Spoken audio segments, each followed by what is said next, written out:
Khatri dental care, दांतों का अस्पताल, डॉक्टर अरुण खत्री, डॉक्टर नीलिमा बर्डे खत्री।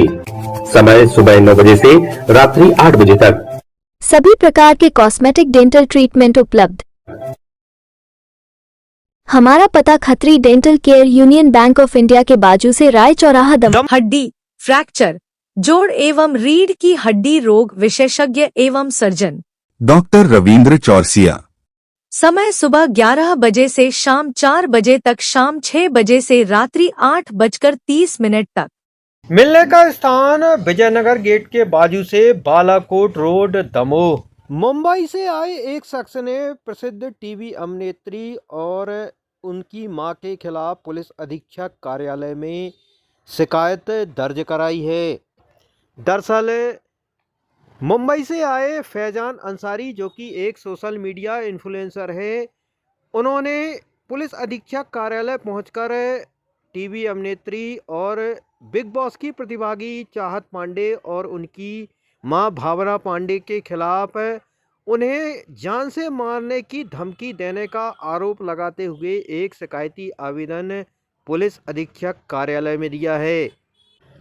वहीं फैजान अंसारी ने चाहत पांडे और उनकी मां पर कई गंभीर आरोप भी लगाए हैं।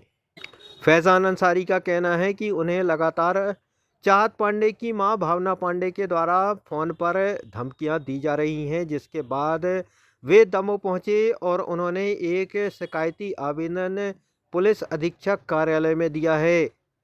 वहीं इस पूरे घटनाक्रम के बाद चाहत पांडे और उनकी मां भावना पांडे के वकील मुकेश पांडे ने इसे एक सस्ती लोकप्रियता पाने का तरीका बताया है। मुंबई से दमोह आए social media influencer Faizan Ansari और चाहत पांडे के वकील मुकेश पांडे का क्या कुछ कहना था इस पूरे मामले को लेकर, आइए आपको सुनाते हैं। सर, मेरा नाम फैजान अंसारी है। मैं मुंबई में रहता हूँ, एक सोशल मीडिया इन्फ्लुएंसर हूँ और आज दमोह आया हूँ सागर के पास। आए क्या परेशान? जी सर, किस आए क्या परेशान? सर मेरे कुछ दिन पहले एक प्रेस कॉन्फ्रेंस अंधेरी लोखंडवाला में मैंने चाहत पांडे के खिलाफ जो सच्चाई थी बताई थी, जो इस वक्त अनफॉर्चुनेटली बिग बॉस के घर में है।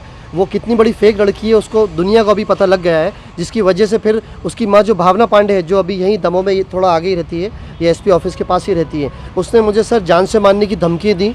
काफ़ी फ़ोन कॉल्स कराए, व्हाट्सएप कॉल कराए, जानबूझ के कि मैं रिकॉर्ड नहीं कर सकूं। और हम दमोह से बात कर रहे हैं, दमोह के लोग हो तुम जानते नहीं हो। मतलब सर ये लोग इतने फ्रॉड और इतने चोर लोग हैं कि मैं बता नहीं सकता हूं। मैं फिर भी यहाँ पे आया हूं और यहाँ पे मैं पुलिस ऑफिसर से मिला हूं, जो अवेलेबल ऑफिसर्स थे। उन्होंने बहुत अच्छे से सर मुझे ग्रीट किया, मुझे बताया कि जो बेस्ट पॉसिबल होगा करेंगे।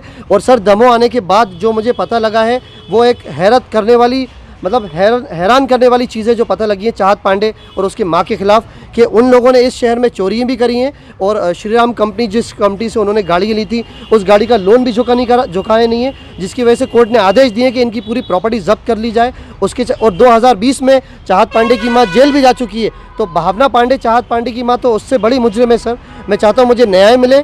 मैं दमोह से भी कहना चाहता हूँ, सागर से भी, मुंबई से भी, महाराष्ट्र से भी और सब जगह से कहना चाहता हूँ कि सर मुझे इंसाफ चाहिए। इस तरह की धमकीबाजी अभी ये लोग कर रहे हैं और चाहत पांडे जितना भी घर के अंदर अभी दिखा रही है कि वो सच्ची है, एक्चुअल में वो बहुत बड़ी फेक है। और इस तरह की धमकी करके लोग कह रहे हैं सर यहाँ पे उन लोगों ने चोरियाँ तक करी हैं, कपड़ों की चोरी करी है, गाड़ियों की चोरी करी है। इतने बड़े चोर लोग हैं। और भावना पांडे से मैं कहना चाहता हूँ, आज मैं उसके शहर में खड़ा हूँ और ईमानदारी से खड़ा हूँ और वो छुपती फिर रही है, भागती फिर रही है। सर क्यों आखिर आप चाहत पांडे के खिलाफ? सर मैंने कुछ नहीं किया सर, मैंने उसकी सच्चाई बताई। जो अंधेरी लोखंडवाला के एक सलून में भी वो बगैर पैसे दिए भागी थी और जितने भी लोगों के साथ उसने फ्रॉड किया, जितने लोग बॉम्बे में जानता हूँ, वो लोग भी आवाज़ उठा रहे हैं। खाली सर मैंने एक प्रेस कॉन्फ्रेंस में उसका नाम आया था तो मैंने सच्चाई बोली थी। उसके बाद से मुझे यहाँ से धमकी आ रही है दमोह से। तो मैं आज इसीलिए इसी शहर में आ गया हूँ बॉम्बे से।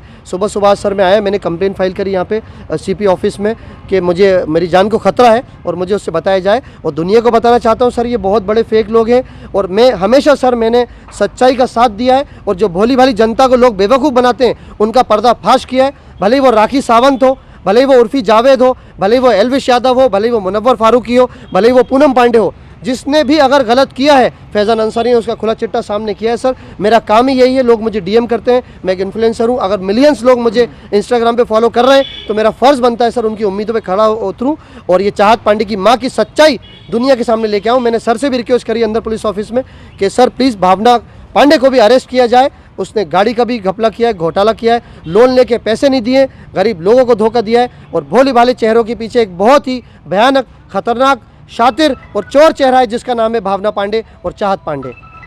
कहीं ऐसा तो नहीं आप पब्लिसिटी पाने चाहत पांडे आज बिग बॉस में हैं, पब्लिसिटी पाने के लिए आप ऐसा बिल्कुल भी नहीं है सर। मैं 2 साल से बिग बॉस के अलावा भी जो भी गलत हुआ है उसके लिए मैंने आवाज़ उठाई है।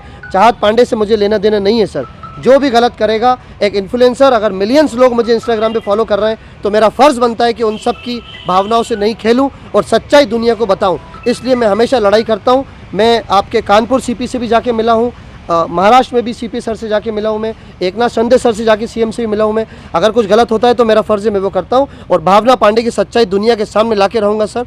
अभी अरेस्ट वारंट उसके आगे वैसे भी इशू होने वाला है। उसने गाड़ी का 13 लाख रुपये का लोन जो जमा नहीं किया है उसके लिए उस पर भी अभी केस ऑलरेडी एक फाइल है और 2020 में भी इसी शहर में वो अरेस्ट हो चुकी है। काफ़ी केस उनके अभी सामने हो रहा है, दुनिया के सामने आ रहा है सर। क्या मामला?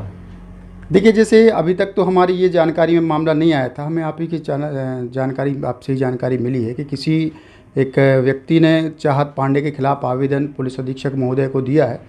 उसमें हमारा ये कहना है कि ये मात्र एक सस्ती लोकप्रियता पाने के लिए इस प्रकार के प्रयास जो है ना कुछ लोगों के द्वारा किए जा रहे हैं। चाहत पांडे एक बहुत कम उम्र में एक सेलिब्रिटी बन चुकी है। एक बहुत बड़ा शो है जो विश्व स्तर का शो है बिग बॉस, उसमें वो कंटेस्टेंट है और उसमें वो विजयी भी होने वाली है।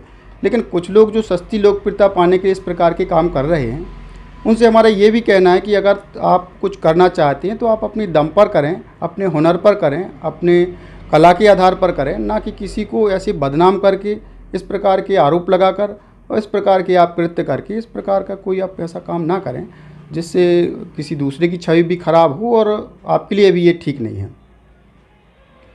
चोरी के भी आरोप लगाए हैं, जेल जाने के भी आरोप लगाए हैं।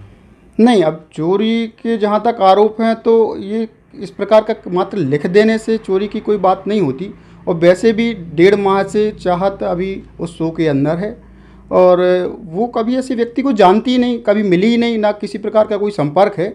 ये केवल मनगढ़ंत रूप से आवेदन दे रहा है, मनगढ़ंत रूप से एक ऐसे आरोप लगा रहा है। और हम उनकी माँ के ऊपर भी आरोप? हाँ, वो माँ तो दमों में रहती हैं। वो बता रहे हैं कि वो कहीं दूसरे स्टेट के हैं, तो माँ तो कभी दमों से बाहर गई नहीं, कभी एक आध बार गई होगी, लेकिन ऐसे आदमी को नहीं जानती है। और ऐसे लोगों से हमारा ये भी कहना है कि अगर मान लो इस प्रकार के काम जो है आप ना करें, लेकिन अगर ऐसी आप पुनरावृत्ति करते हैं तो हम निश्चित रूप से इस पर वैधानिक कार्रवाई जो है ना हम करेंगे इस पर।